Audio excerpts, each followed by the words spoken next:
말을 하는 것은 쉽지만 듣는 것은 어렵고, 남을 가르치는 것은 쉽지만 경청하는 일에는 엄청난 인내가 필요하죠. 오늘은 욥기 32장 11절부터 22절입니다. 그 중에서 18절부터 20절입니다. 내 속에는 말이 가득하니 내 영이 나를 압박함이니라. 보라, 내 배는 봉한 포도주 통 같고 터지게 된 새 가죽 부대 같구나. 내가 말을 하여야 시원할 것이라. 내 입을 열어 대답하리라. 아멘. 오늘 말씀의 제목은 꼭 해주고 싶은 말이 강하게 들 때입니다. 엘리후는 욥과 친구들이 참 지혜를 말해주기를 기다렸으나 아무것도 얻을 수 없어서 실망했습니다. 더 이상 그들의 말을 들을 수 없어서 이제 자신의 의견을 말하겠다고 입을 뗐는데요. 비록 어리지만 자신의 지혜를 좀 들어보라는 것이죠. 욥의 세 친구들은 인과응보를 주장했습니다. 욥이 죄를 지었기 때문에 고통당한다는 논리죠. 그런데 욥은 그들의 주장에 조목조목 반박했고, 세 친구는 욥의 주장을 꺾지 못하고 포기했습니다. 이 모든 상황을 지켜보던 엘리후는 더 이상 관망할 수 없다고 자기 말을 하기 시작했는데요. 오늘 본문은 37장까지 이어지는 엘리후의 긴 주장의 서론에 해당되는 부분입니다. 오늘 본문에 보면 엘리후의 주장과 태도가 세 가지입니다. 첫째는 욥의 세 친구들의 행동을 지적했는데요. 더 이상 못 믿겠다는 것입니다. 욥의 친구들이 고난당한 욥에게 슬기롭고 지혜로운 말을 해줄 것을 기대했어요. 그런데 욥의 질문과 대답에 타당한 대답을 하지 못하고 욥이 자신들의 주장을 받아들이지 않으니까 하나님밖에 욥을 굴복시킬 사람이 없다고 핑계를 대는 것을 비난한 것입니다. 두 번째는 엘리후가 이제 자기 할 말을 하겠다는 것입니다. 엘리후는 욥과 친구들의 오랜 대화를 듣고 더 이상 참을 수 없었습니다. 그래서 20절에 내가 말을 하여야 시원할 것이라. 내 입을 열어 대답하리라 라고 했습니다. 세 번째는 엘리후의 발언 자세를 보겠습니다. 그는 21절과 22절에서 자신은 결코 사람의 낯을 보지 아니하며 사람에게 영광을 돌리지 아니하며 아첨하지 않는 사람이라고 주장합니다. 우리는 이 엘리후의 주장과 태도를 통해서 무엇을 깨닫고 삶에 적용할 수 있을까요? 사람은 자신이 꼭 하고 싶은 말을 하지 못하면 견딜 수 없는 상태에 이르게 되지요. 특히 자기 주장이 옳다고 생각할수록 침묵하는 것은 끔찍한 고통입니다. 그런데 그렇게 꼭 해주고 싶은 조언이나 충고, 권면을 말할 때는 정말 지혜가 필요하다는 것을 오늘 본문은 가르쳐주고 있습니다. 여러분은 누군가에게 정말 진심으로 조언이나 충고를 했다가 괜히 했다라고 후회를 한 적이 없었습니까? 정말 꼭 해야 하는 말일수록 그 속에는 내 관점이 강하게 들었다는 것을 먼저 생각해야 합니다. 자기 관점이 정말 틀림없다고 생각할수록 더 조심해야 한단 말입니다. 왜냐하면 그런 말은 의외로 그 말을 듣는 사람에게 큰 상처가 될 수 있기 때문입니다. 오늘 18절부터 20절까지 엘리후의 말을 들어보세요.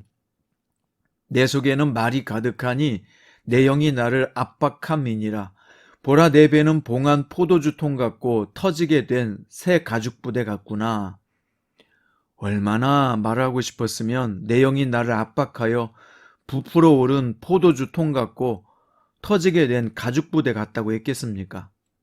여기서 엘리후는 자신이 고통당한 욥에게 정확한 답을 가져온 것처럼 말하는데 실제는 그렇지 못했습니다. 앞으로 우리가 엘리후의 말을 들어보면 세 친구들의 말과 큰 차이가 없었던 것을 보게 될 것입니다. 따라서 욥의 현실적 고난과 해석에 있어서 역시 엘리후의 말에도 한계가 있었단 말입니다. 또한 욥의 심정을 안아줘서 위로하지도 못했고요. 우리는 엘리후와 나 자신과 비교해보고 교훈을 삼아야 된다고 생각합니다. 엘리후는 큰 장점이 있어요. 그것은 먼저 남의 말을 경청하는 자세가 있었습니다. 그래서 오랫동안 욥과 세 친구의 지루한 논박을 경청했습니다. 상당한 장점이죠. 11절에서 그는 귀를 기울이고 있었다라고 말했는데요. 이것은 듣다, 순종하다라는 뜻의 샤마와 같아요. 그러니까 엘리후는 겸손한 태도를 갖고 들었다는 것이죠. 우리도 그렇잖아요.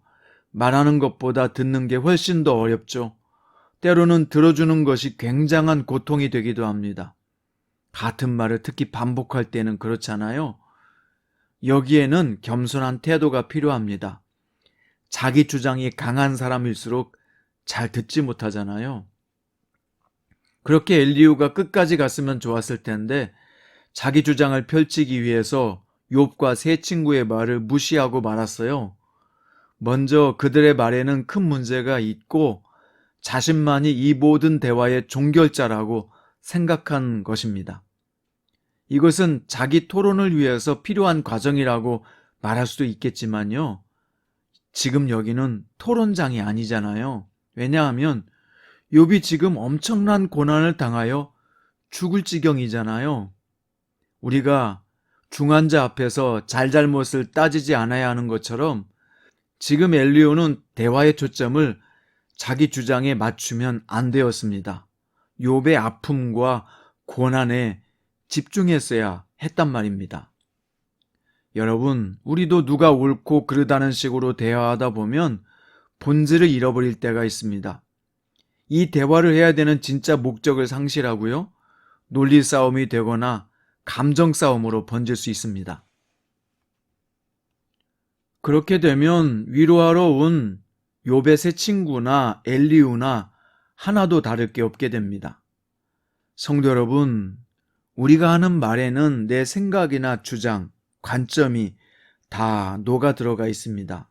내 말은 곧 내 생각이기 때문이죠. 심지어 속이는 말에도 그 안에는 자기 생각이 들어가 있는 거죠. 내 생각을 말하는 것은 나쁜 것은 아닙니다.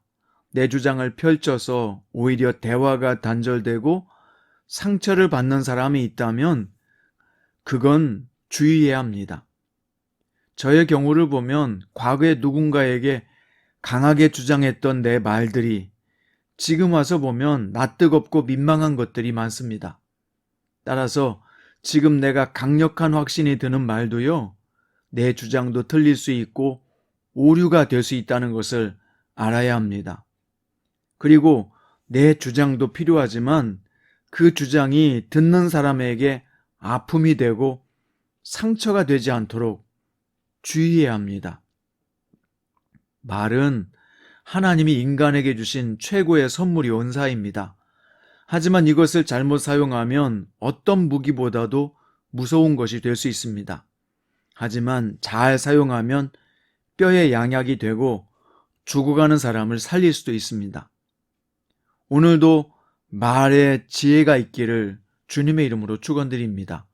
오늘은 말을 많이 하는 것보다 상대방의 입장에서 경청하는 시간을 좀 가져봅시다. 기도드리겠습니다. 주님, 우리는 오늘 엘리후의 강력한 주장에 대해서 배웠습니다. 내 주장이 옳다는 생각이 들수록 그 말을 듣는 사람에 대해서 생각하게 하시고 배려할 줄 아는 여유가 있게 해 주십시오. 오늘은 말을 많이 하는 것보다 듣는 사람이 되도록 우리에게 경청하는 귀를 허락해 주소서. 예수님의 이름으로 기도드립니다.